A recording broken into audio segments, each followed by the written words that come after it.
Hi friends, in this tutorial series, we'll be implementing examples using Spring Boot and Azure. In previous tutorial, we deployed a Spring Boot application as an Azure App Web Service. Now this deployed app service is publicly accessible without any restrictions. So any user, he can access this deployed app service. Now suppose we do not want to make this deployed app service publicly accessible. This is where Azure API Management Service comes into picture. In this tutorial, we'll be securing the deployed app services using the Azure API Management Service such that any user, if he wants to access the deployed app service, he will need a subscription key. Only then he will be able to access it. For this, I'll be taking reference of my website javanews.com. So go to Spring Boot Azure tutorials here. The example that we'll be implementing today is secure a deployed Spring Boot Azure app service using Azure API Management Service.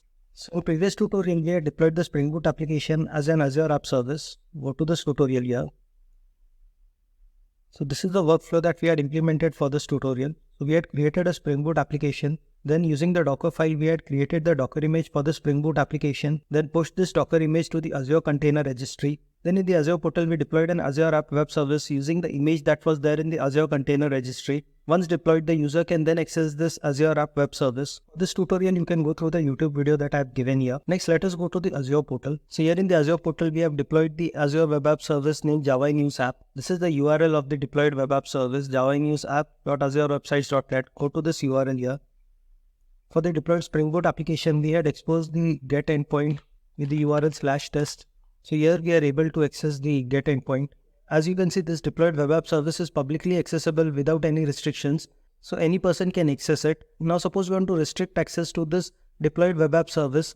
For this, we'll be making use of the Azure API Management Service. So in the previous tutorial, we had deployed this Azure Web App Service and the user, he was directly accessing this publicly available Azure Web App Service. In this tutorial, we'll be creating an Azure API using the Azure API Management Service, and we'll be restricting the access for the Azure App Service such that it can be accessed only by the Azure API that we have created. We'll do this by whitelisting the IP address of the created Azure API. So the Azure App Service, it can be accessed from only a single IP address, and that is of the created Azure API. Now if the user, he wants to access the deployed Azure Web App Service, he will first need to access the Azure API, and for this he will need a subscription key. Then once a valid subscription key is provided by the user to the Azure API, it will then allow the access to the Azure App Service. So let us begin with the implementation part. So in the Azure portal, we'll be creating an Azure API service. Now this created Azure API service, it should have an IP address so that it can be whitelisted to access the Azure App Service. So in order to get the IP address for this Azure App Service that we'll be creating, we'll be making use of the developer plan. The consumption basic v2 and standard v2 plans, they run on shared infrastructure. So the created Azure App Service will not have an IP address associated with it if we make use of the consumption basic v2 or the standard v2 plan. Let us go to the Azure portal and create the Azure App Service in the development plan. The Azure portal, go to API Management Services, and here we'll be creating a new Azure API. Click on create. The resource group, select it. The resource name, will be giving it as Java News API. Enter the organization name and the email address. So as previously told, that the pricing tier will be selecting as developer since we want the IP address associated with this created Azure API. Click on review and create. So this will create the Azure API. So here the Azure API deployment is completed. If we now go to resource. So an API named Java News API has been created for us, and this is the URL for accessing this API. Also, this is the IP address of the created API. Next, we'll be modifying the Azure App Service named Java News App that we had created before, such that it can be accessed only from this Azure API IP address. So copy this and go to the deployed Azure App Service. Go to Java News App. In Java News App, go to settings, networking. So in networking, currently it is enabled with no access restrictions. So click on this. So here what we want to do is enable from select virtual networks or IP address. Select this. And here we'll be adding a new rule. So give priority as 1. Paste the IP address here. I'll be giving this as API rule. And click on the add rule button. So now we have restricted the access to this deployed app service named Java News App such that it can be accessed only from this IP address here. Click on save. So if we now go back to the overview, and let us now try accessing this again. The URL was /test.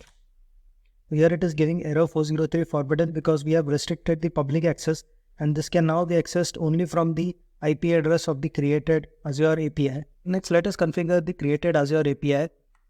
So go to Java News API. Here go to APIs. Click on APIs. And here we'll be creating a new API for the app service. So select the app service that we had created, that is Java News App. Click on create. So here a new API for the Java News App has been created. If you go to settings, Here we can see that a subscription key, it needs to be passed whenever we are trying to access this Azure API. Click on Save. Now go to the overview. Now let us try to access this Azure API. Copy this gateway URL. If I now try to access this Java News API, and the URL that we had exposed was /test. So here we are getting access denied. So as told previously, we need to provide a subscription key. So for this in APIs, go to subscriptions. And here I'll be copying the secondary key, show hide keys, okay, and copy this key. Go to headers, and we'll be passing this value as a new header. The key for this header will be OCP APM subscription key.